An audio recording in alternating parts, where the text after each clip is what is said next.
Bom, então tem um pessoal reunido num piquenique, né? E eles estão querendo obter água gelada. Então mistura-se num garrafão térmico, né? Eles chamam de garrafão térmico. Então ele está pedindo para desconsiderar, ó, uma capacidade térmica desprezível. Eles misturam aí 2 kg de gelo picado a 0 graus e 3 kg de água que estavam, que estavam em garrafas ao ar livre, a temperatura ambiente de 40 graus Celsius. Então um dia bem quente. A questão pede para a gente desprezar a troca de calor com o meio externo e pergunta qual que é a massa de água gelada. Então ele quer saber a massa de água gelada disponível para se beber em quilogramas, depois de estabelecido o equilíbrio térmico. Bom, então de acordo aí com a questão, nós podemos dizer que a quantidade de calor que será cedida, né, então a quantidade de calor cedido pelo gelo deve ser igual à quantidade de calor absorvido pela água no estado líquido, né? Porque gelo também é água. Bom, e analisando a questão, nós podemos concluir que é impossível para a água se tornar gelo nessa situação, tá ok? Então vamos calcular aqui a quantidade de calor máxima que o gelo pode ceder para a água. Isso no processo de fusão, né?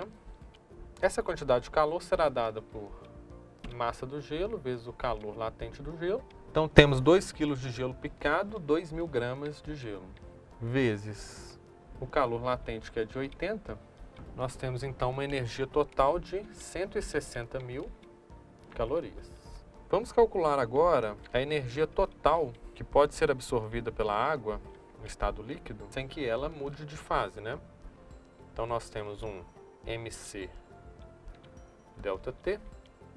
São 3 kg de água, então 3.000 gramas, vezes 1, que é o calor específico da água, vezes o ΔT.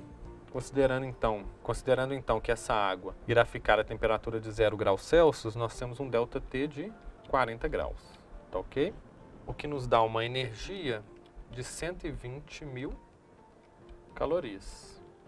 Repara então que nem todo o gelo irá derreter, nem todo o gelo irá sofrer fusão. Vamos calcular então a massa de gelo que deve sofrer mudança de fase para que esses 120.000 calorias sejam fornecidos à água. Então basta pegarmos 120.000 e dividir por 80, de acordo com a equação Kimala. Teremos então uma massa de 1.500 gramas ou 1,5 kg de gelo, que serão derretidos para que a água, que estava inicialmente a 40 graus Celsius, se torne uma água a 0 graus Celsius, uma água fresca para se tomar num dia quente. Bom, então a questão quer saber, depois de estabelecido o equilíbrio térmico, né, qual que é a massa de água gelada. Então nós temos a massa. Então a massa total será a massa de água que tínhamos antes, 3 kg, mais a massa de gelo que fundiu e virou água, 1,5 kg. Então a massa total será de 4,5 kg, restando ainda meio quilo de gelo em equilíbrio térmico. Esse meio quilo de gelo, obviamente, vai manter essa temperatura em 0 graus Celsius por mais tempo. E após o seu derretimento, nós teremos uma quantidade maior de água gelada, tá ok? Mas o que a questão estava querendo saber é justamente esses 4,5 kg.